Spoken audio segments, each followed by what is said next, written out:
junto com você. Vai indo, vai indo. Então vamos junto. Vamos. Vamos agora Tô ouvindo. concentrar-nos, né? Trazemos ao coração a tranquilidade. Tirar da nossa mente os pensamentos que muitas vezes nos atrapalham, porque precisamos ouvir Jesus.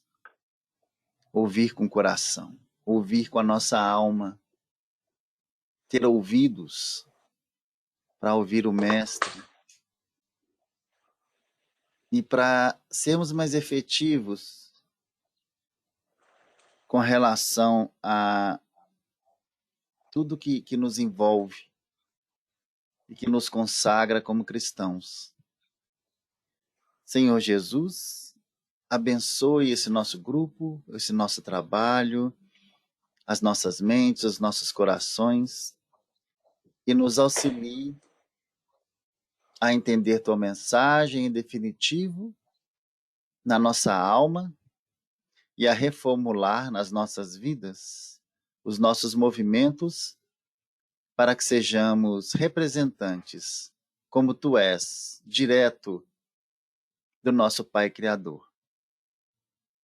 Que o pensamento sobre o Espiritismo possa invadir as nossas vidas e as nossas consciências a ampliar essa nossa caminhada. E que a paz esteja com todos nós. Que assim seja. Que assim seja. Então vamos lá. Hoje a gente começa o 13. Novidade pra gente, né? Vamos trabalhar então aqui. Deixa eu pôr aqui em cima pra gente.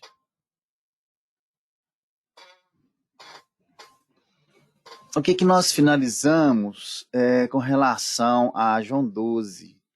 Que a gente, agora a gente tem uma mudança.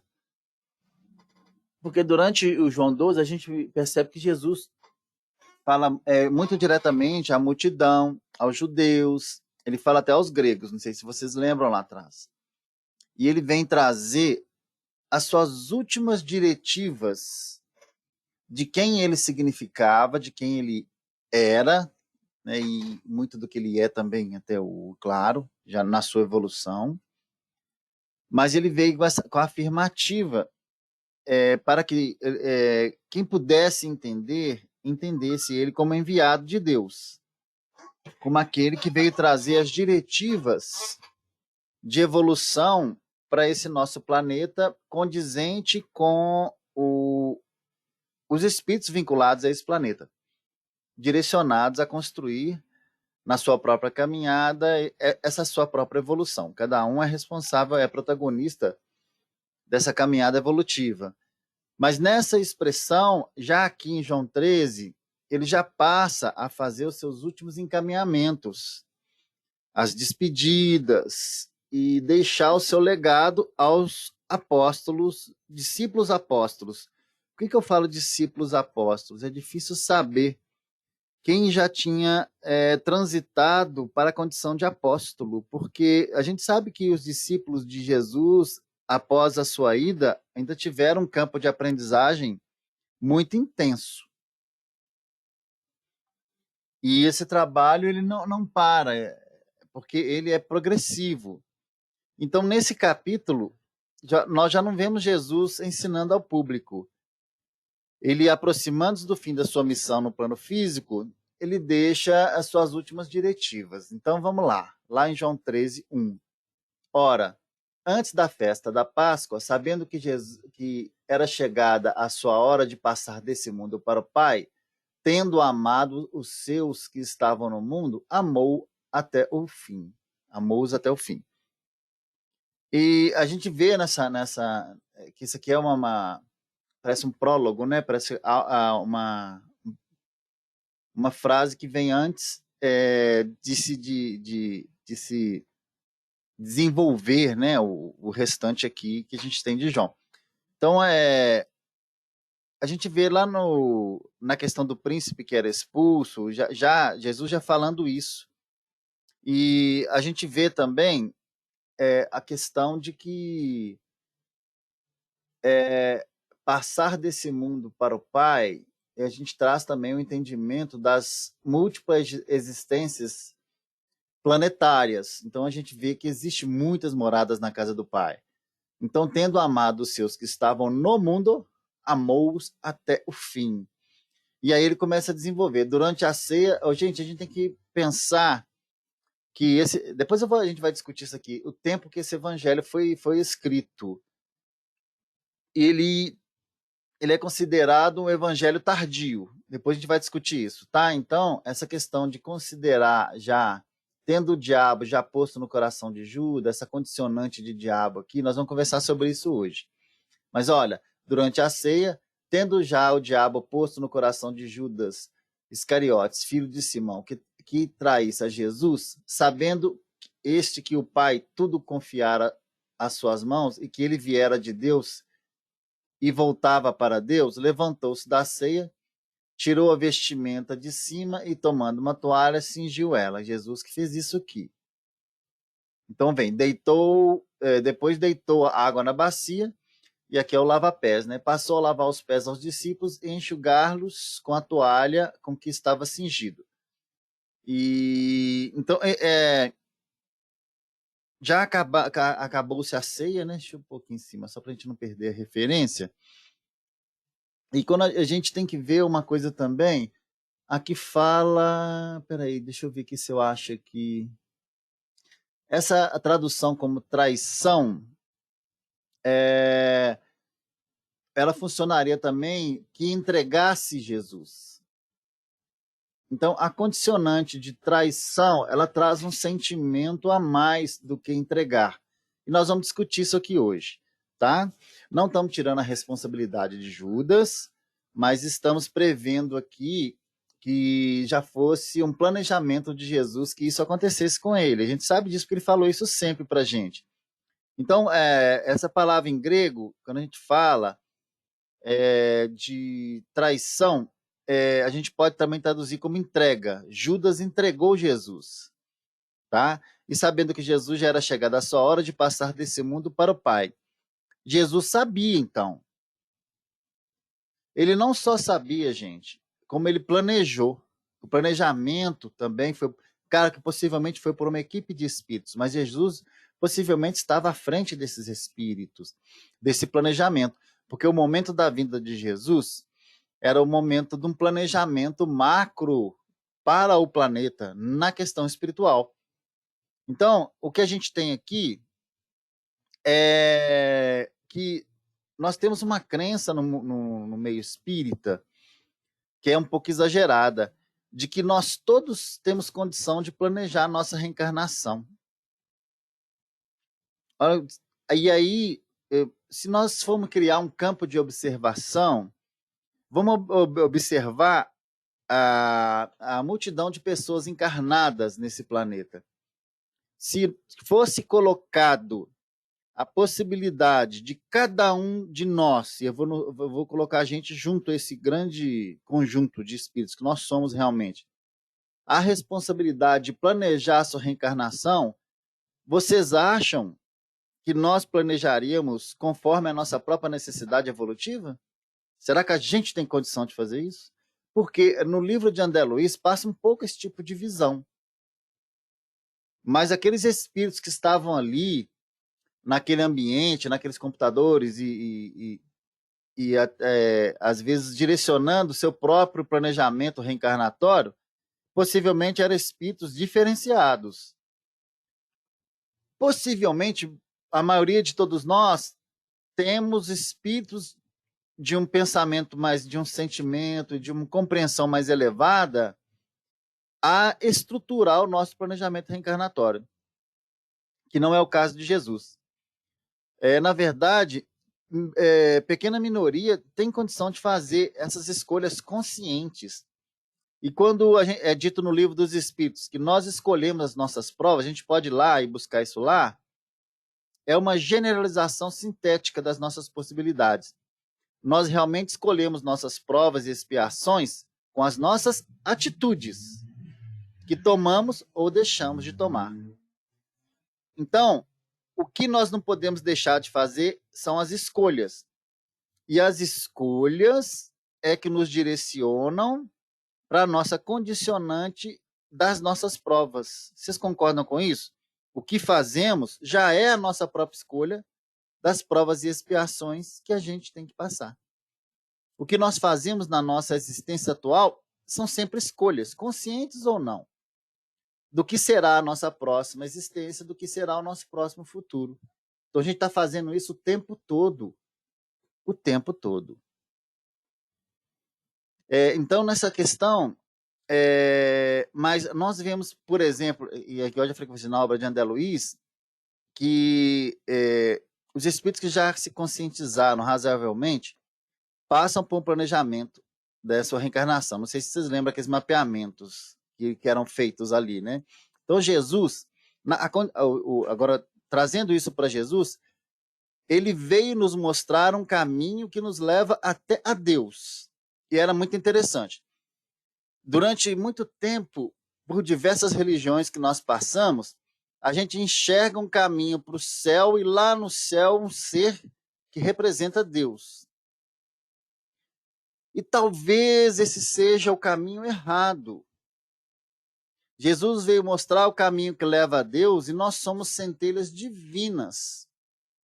Então, esse caminho dessa escada que leva a Deus, ele pode ser interno, aonde nós chegamos a essa centelha divina e temos condição de dinamizarmos, de fazê-la crescer. E como é que a gente faz essa centelha divina crescer dentro de nós? Sendo representantes desse movimento libertador espiritual, que é o amor. Então, Jesus veio mostrar esse caminho. Ele não foi o primeiro, nem o último a fazer isso. Muitos missionários chegaram ao nosso conhecimento e outros até se perderam na poeira do tempo, mas também fizeram essa tentativa de nos trazer esse direcionamento.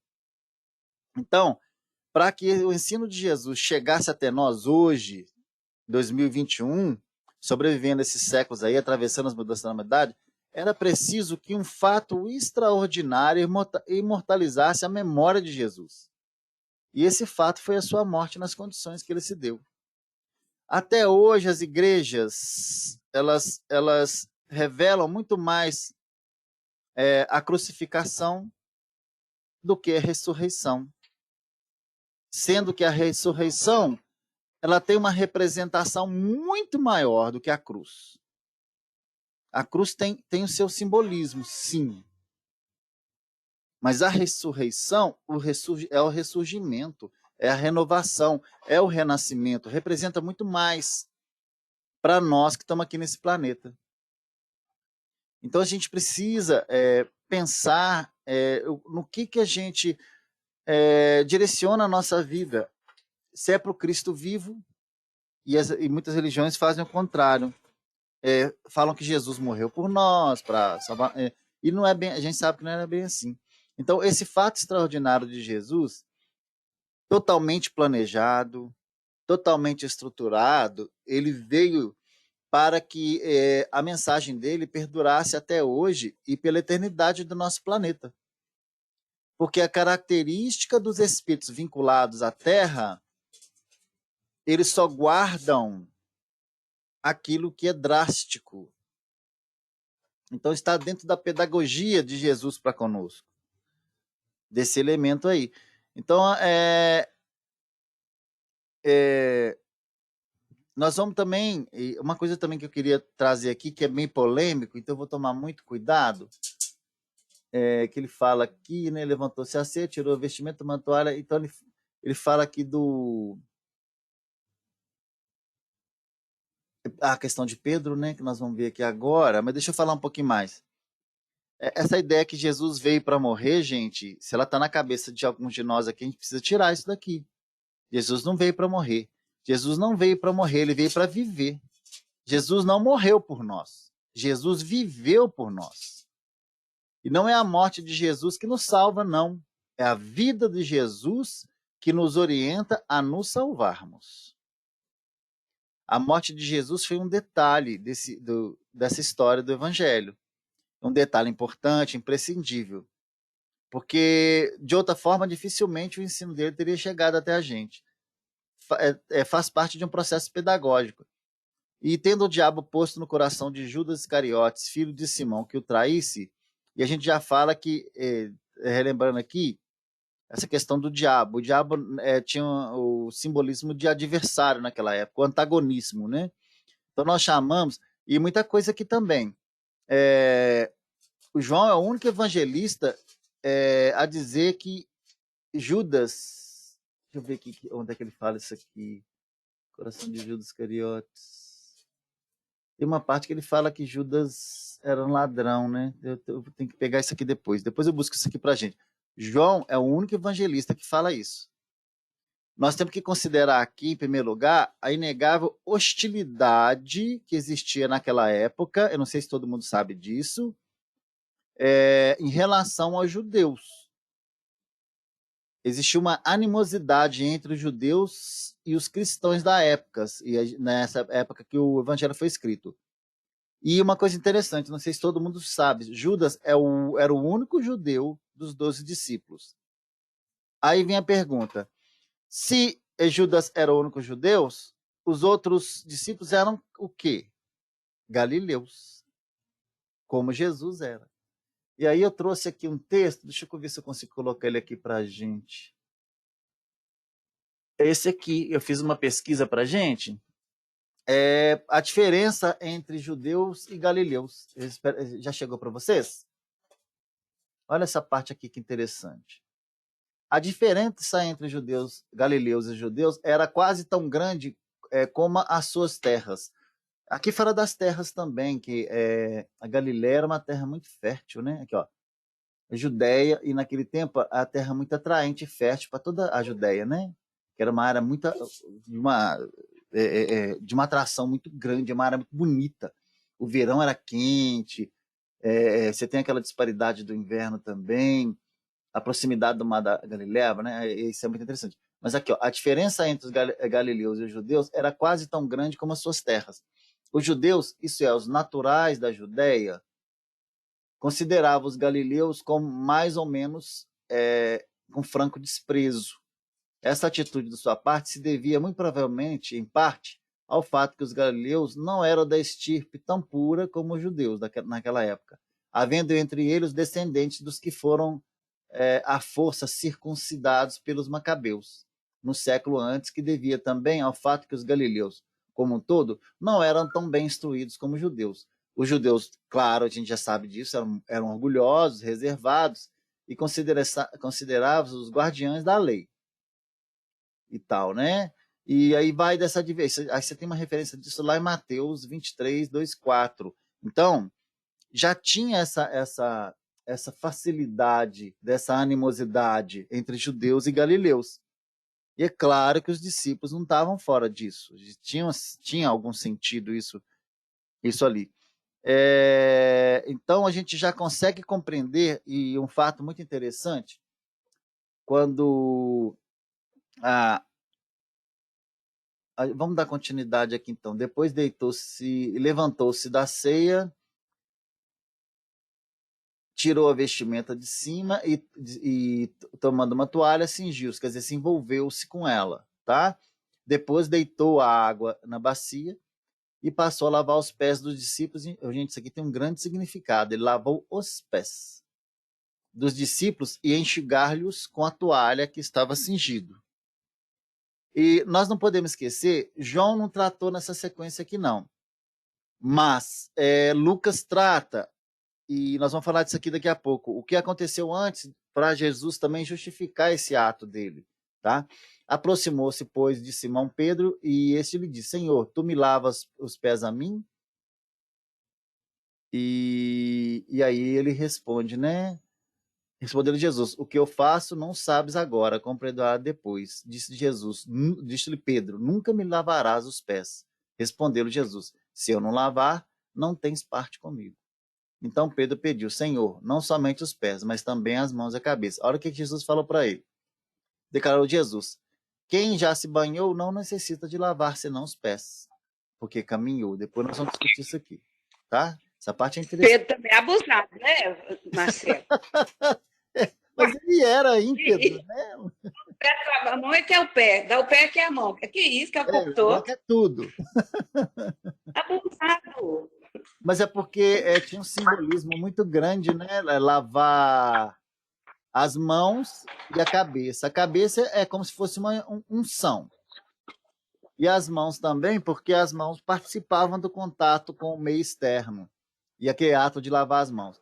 Então isso aqui tem um simbolismo também. Pedro estava pedindo para ele seguir o simbolismo. E aí ele trouxe uma representação muito grande aqui.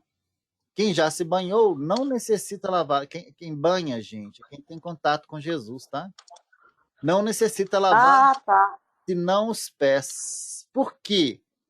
Os pés, eles têm contato com o chão. E o chão é o caminhar, é o progredir, é o ir para frente. Você pode ir para qualquer lado, né? Mas vamos falar aqui de ir para frente. Então, nesse simbolismo, o pé que é o contato com a terra.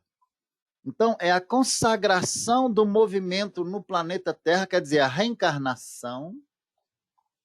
E aí, Jesus vem lavar os pés, porque esse elemento aqui tem contato com o caminhar. Então, ele representa a reencarnação.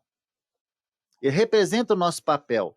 E para os discípulos, representa o caminhar no discipulado ou no apostolado deles. Então, Jesus lavou somente os pés, porque o resto já estava ungido pelos seus ensinamentos. Quanto ao mais, está tudo limpo, porque já teve contato com Jesus aqui, ó. Ora, vós estáis limpos, mas não todos. Esse não todos aqui pode ser que esteja envolvendo Judas. Nós vamos discutir isso agora, tá? Muita coisa. Agora não, já está. Marcelo. Oi. Marcelo. Esse caminhar pode ser também ir trabalhar, ir agir? Pode. Não deixa de ser evolução, entende? É a projeção do caminhar. Porque a gente tem que sentir. Os pés têm contato com a terra, ok? Com o chão. E o chão representa o planeta. Então, nós nos movimentamos no planeta. Então, o nosso contato com a matéria, que tanto nos atrai, que tanto nos desvirtua, que tanto nos complica, é que precisam ser limpos. Porque a nossa mente, o nosso coração já foram conquistados por Jesus. O nosso dia a dia ainda não. O nosso cotidiano ainda não. Porque eu ainda falo mal do outro, eu ainda falo coisas chulas, eu ainda penso coisas estranhas, eu ainda tenho raiva do outro, eu ainda desejo mal ao outro, e vai por aí afora. Então, o simbolismo do pé aqui é esse contato com o mundo, com esse movimento do mundo, que tanto nos desvirtua pelas nossas próprias fraquezas. Mas a nossa mente já está com Jesus, aí nosso coração também já está com ele. Mas o nosso contato com o mundo nos desvirtua. Por isso, cuidado e o lavar os pés aqui. Mas pode ser isso, a questão também, é claro, e os pés também nos direcionam para o trabalho. E o nosso trabalho, mesmo trabalho que a gente julga em nome do Cristo, ele é falho pelas nossas próprias imperfeições.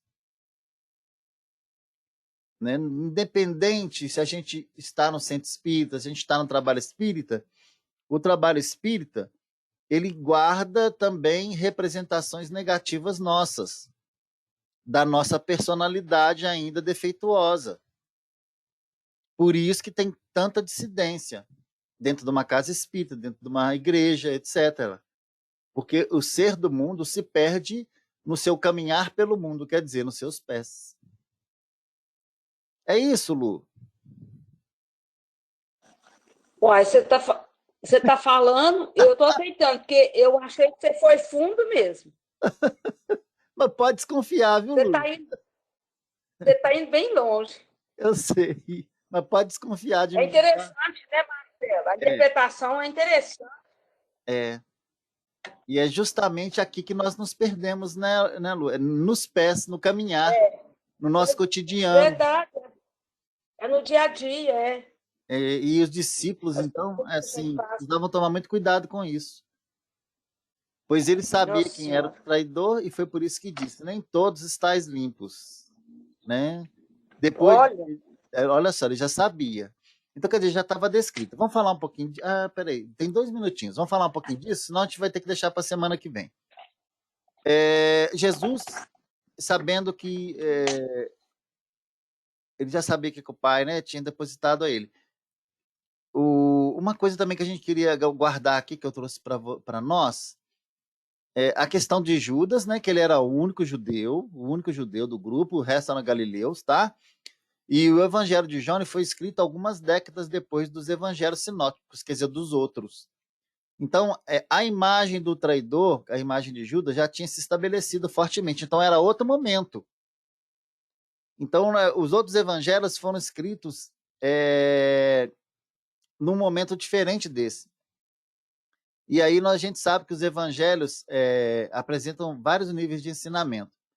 A gente tem o nível ao pé da letra, que é voltado para a grande massa, mas nós temos também o aprofundamento dele. E aí ele fala aqui para a gente, né? No 3. Deixa eu ver, no 3.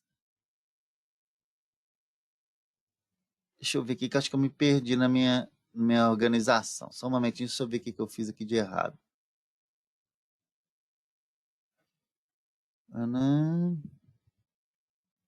Ah, tá. Sabendo que o Pai tudo confiara em suas mãos, ele viera de Deus e voltava para Deus. Olha que frase interessante essa aqui. Jesus, sabendo que o Pai tinha depositado nas suas mãos todas as coisas e que havia saído de Deus e ia para Deus. Então, a gente sabe, então, que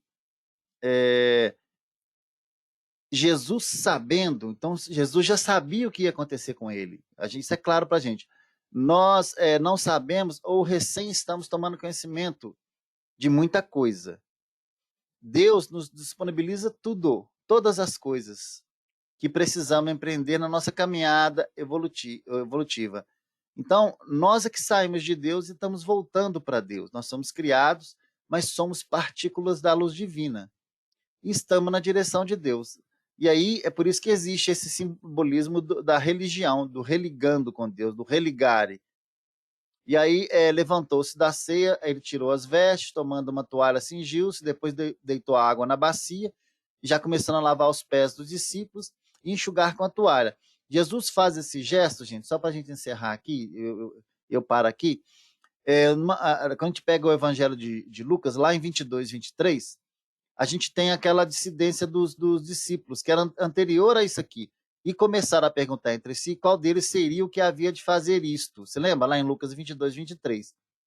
Referia-se quem haveria de trair ou entregar, né? Jesus. E houve também entre eles contendas sobre qual deles parecia ser o maior. Não sei se vocês lembram dessa passagem, lá em Lucas 22, 24. Depois vocês dão uma ida lá.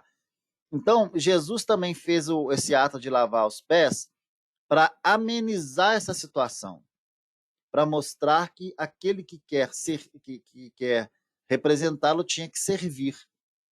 E aí a gente volta aqui no 4, reforça isso semana que vem, senão eu atrapalho muito o tempo da Jaque, tá? Então a gente começa a gente leu até lá embaixo, mas a gente vai também discutir um pouquinho mais sobre esse simbolismo do lava-pés. A gente termina isso e já vai para a questão do planejamento reencarnatório de Jesus. Tá bom? Jaque, contigo. Obrigada, Marcelo. Eu que agradeço. Vamos então continuar.